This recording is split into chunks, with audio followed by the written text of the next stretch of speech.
Mula sa Filipino Reporters Balita, PRB, ito si Luz San Juan. Ang mainit na balita ay hatid sa inyo ng PRB News Online.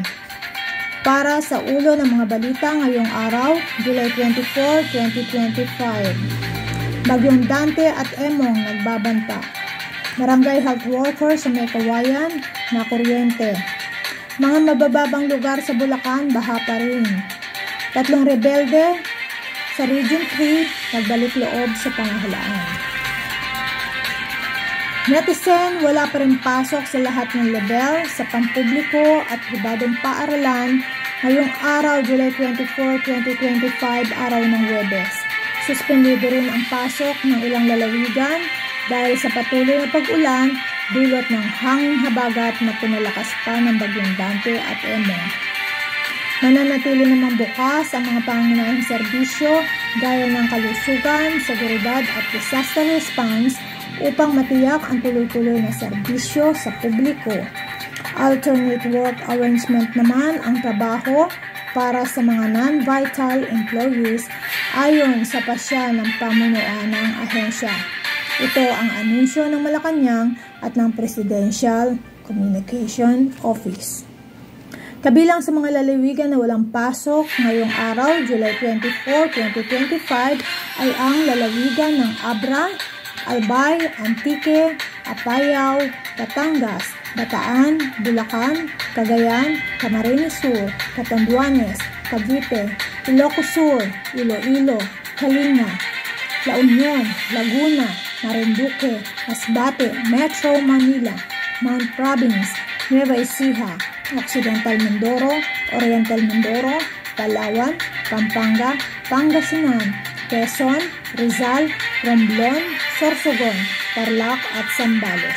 Patuloy pa rin makararanas ng orange rainfall warning bukas ang ngayong araw ang lalawigan ng Bulacan, Pampanga, Tarlac, Cavite, Batangas, Laguna, Rizal, kasama ang Metro Manila.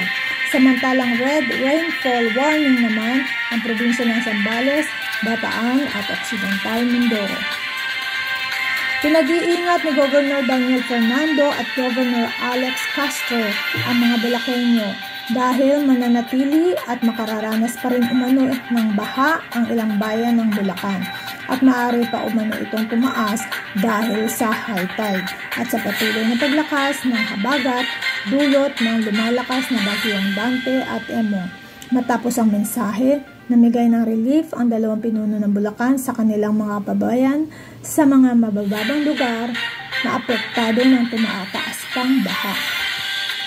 Dumalaw din sina Governor Daniel at Vice Gov. Alex sa namatay na barangay health worker ng May Kawayan habang ginagawa ang kanyang duties sa barangay. Nanawagan din ang dalawang pinuno ng Bulacan na tulungan sila ng pamahalaan sa flood control. Habang binatikos naman ni Senator Joel Villanueva ang Administrasyong Marcos sa budget ng flood control sa bansa. Mula Binti hanggang tuhod pa rin ang baha sa kahabaan ng municipal road mula Crossing Malolos hanggang Muhon patungo sa kanto ng Lugan. Sa kabila ng patuloy na pag-apaw ng ilog sa gilid ng kalsada nito, patuloy pa rin ang pagbiyahe ng ilang sasakyan sa nasabing lugar. Nananatili pa rin na lubog sa baha ang mabababang lugar sa Bulacan. 1% ang tinapyas ni US President Donald Trump sa taripa ng Pilipinas sa Amerika.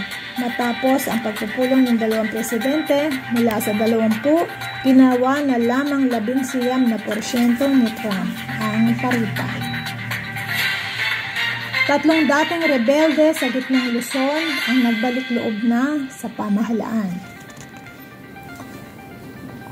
Ang nasabing 3 dating rebelde ay sumuko sa magkakaibang lugar sa Tarlac, Nueva Ecija at Zambales noong June 2, 2025 sa ilalim ng pamumuno ni Police Regional Office 3 Regional Director Police Brigadier General Jean S. Fajardo.